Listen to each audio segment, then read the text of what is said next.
नमस्कार, मी आहे कोमल आणि 1-2 दिवसामध्ये आता आषाढी एकादशी आहे आणि आषाढी एकादशी म्हटलं की वेगवेगळे पदार्थ घरामध्ये गोडाधोडाचे होतच असतात. जसं की उपवासासाठी राजगिऱ्याचे लाडू असो किंवा शेंगदाणा गुळची चिक्की असो, हे गोड पदार्थ आपल्या घरी होतच असतात.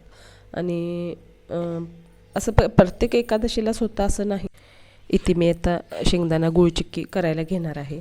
मी आधीच भरपूर असे शेंगदाणे काढून घेतले होते आणि हे घरचेच आहेत. घरी आम्ही म्हणजे शेतामध्ये आम्ही भुईमुग करतोच, तर हे घरचे शेंगदाणे आहेत. तर मी हे आधीच काढून घेतले होते. सगळी तयारी थोडीफार आधीच करून घेतली होती. तर मी ते शेंगदाणे असे अंदाजानेच घेतले होते आणि मी इकडे भाजायला घेतले होते. हे शेंगदाणे भाजत असताना एकदम करपूस असे छान भाजून घ्यायचे, एकसारी हलवत राहायचं. नाहीतर जर नाहीच हलवलं तर एखादा शेंगदाणा भाजतो, एखादा शेंगदाणा तसाच राहतो, असं काही नको. एकसारी व्यवस्थित हलवत राहिलं तर व्यवस्थित हे होतात, व्यवस्थित भाजून निघतात. इकडे शेंगदाणे भाजून झाले होते. ते आता थोडंसं थंड करायला ठेवायचं आणि एका बाजूला मी आता थोडासा गुळाचा पाक करायला ठेवणार आहे. तर थोडासा मी अंदाजानेच गूळ घेतला होता. गूळ कढईमध्ये घालून थोडंसं ते विरघळण्यासाठी थोडंसं आपण त्याच्यामध्ये 2 ते 3 चमचे होईल एवढं पाणी त्याच्यामध्ये घालून ठेवायचं. आणि माझ्या मते तर ह्याला पाक बघितलाच पाहिजे असं काही नाही. विना पाक बघता ही खूपच छान कुरकुरीत अशी चिक्की होते. याच्यामध्ये थोडंसं मी पाणी घालून ठेवलेलं आहे. हे आता पूर्णपणे वितळू द्यायचं.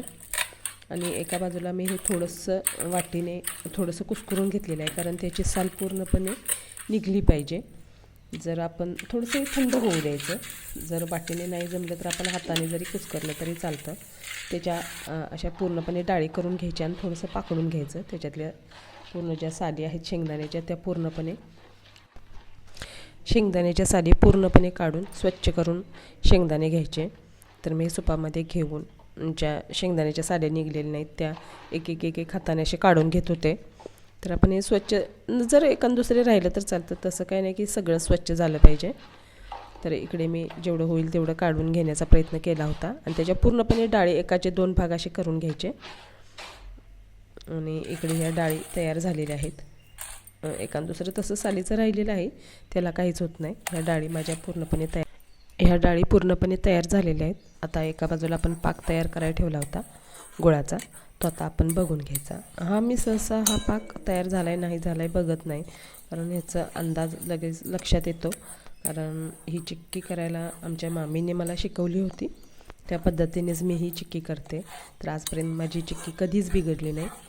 तर आपण कढईमध्ये आपल्याला लक्षात येतं की आपण शेंगदाणे कधी घातले पाहिजेत कधी नाहीत. तर हे थोडंसं अजून पांढरं दिसतं आहे, तर अजून हे तयार झालेलं नाही. जर आपण कच्च्यावरती जर हे केलं तर एकदम तार धरल्यासारखं होतं. थोडंसं त्याला कलर थोडासा काळपट येईपर्यंत ते आपण कढईमध्ये ठेवायचं आहे. तर ह्याला थोडासा काळपट यायला चालू झालेला आहे. आता ह्याच्यामध्ये आपण शेंगदाणे घालायचे. ह्याच्यात आपण आता पूर्णपणे शेंगदाणे घालून घ्यायचं व एकसारी व्यवस्थित हलवून घ्यायचं, की जेणेकरून सगळीकडे सगळ्या शेंगदाण्यांच्या पाकळ्यांना गूळ लागेल असं थोडंफार हलवून घ्यायचं. हे एकसारी व्यवस्थित हलवून गॅस जरी बंद केला आणि हलवलं तरीही चालतं. 1-2 मिनटेच ठेवायचं, जास्त वेळ नाही ठेवायचं. तर आता मी ते एका प्लेटला तूप लावून घेतलेलं आहे. त्याच्यामध्ये हे सगळं आता शेंगदाणे गुळाचं मिश्रण हे घालून घ्यायचं व लाटण्याने किंवा आपण लाटण्याने हे व्यवस्थित एकसारी करून घ्यायचं. ही एकदम कुरकुरीत होते चिक्की, काही म्हणजे अशी मऊ होत नाही किंवा काय नाही. एवढंच की मी सहसा पाक बघत नाही. थोडंसं कढईतल्या अंदाजाच्या गुळाच्या कलरवरूनच ते माझ्या लक्षात येतं. त्यामुळे हे माझं प्रमाण आहे ते माझं काही कधी चुकलं नाही. हे आता आपण हाताने कधी थापायला जायचं नाही, कारण गुळ हा खूपच गरम असतो. त्यामुळे गुळाचे चटके खूप जरा जास्तच बसतात. त्यामुळे त्याला कधीच हात लावायला जायचं नाही. उलथण्याने तुम्ही एकसारी करून घ्या किंवा लाटण्याला आपण तूप किंवा तेल लावायचं व लाटण्याने थोडंसं आपण जेवढं जाड किंवा जेवढं पातळ पाहिजे त्या पद्धतीने आपण करून घ्यायचं आहे. तर इकडे मी थोडंसं उलथण्यानंही केलं होतं आणि थोडंसं लाटण्यानंही थोडंफार मागं सरकत असं आणलं होतं. ते व्यवस्थित होतं. थोडंसं लाटण्याला चिकटतं, तर ते आपण काढता येतं. कारण हाताने जर करायला गेलं तर हाताला चटके चांगलेच बसतात, त्यामुळे हाताने कधीच करायला जायचं नाही. तर इकडे एकसारिक असं मी करून घेतलं होतं, जेवढं जमेल तेवढं. आणि गरम गरम आहे तोवरच हे लाटण्यानं सपाट असं करून घ्यायचं, नाहीतर जर थंड झालं तर तो गोळा तसाच राहतो. तर हे आपलं झालं होतं. लाटण्याला थोडंफार चिकटायला लागलं होतं, ते आपण उलथण्यानं काढून घ्यायचं. आणि ह्याची आता लगेच आपण वड्या पाडून घ्यायच्या. कारण हे जर आपण आताच नाही कट केलं तर नंतर थंड झाल्यावर कट होत नाही, त्या वाकड्या तिकड्या होतात, कशाही मोडून निघतात. त्याच्यात आपण थोडेफार त्याच्यामध्ये लाईन मारून ठेवल्या आणि हळूहळू थोडं काढायला घेतलं. गरम गरम आहेत तोपर्यंत काढायला घ्यायच्या, थंड झाल्यावर त्या सहसा निघत नाहीत. वाकड्या तिकड्या निघण्यापेक्षा आपण गरम आहे तोवरच व्यवस्थित त्याच्यामध्ये अशा लाईन मारून, उभ्या आडव्या अशा लाईन मारून ठेवायच्या, म्हणजे आपलं चटकन आवरतं. हे थोडीशी प्लेट गरम आहे, तर हे मी चाकूने घेतलेलं आहे. आपण उलथण्याने केलं तरीही चालेल.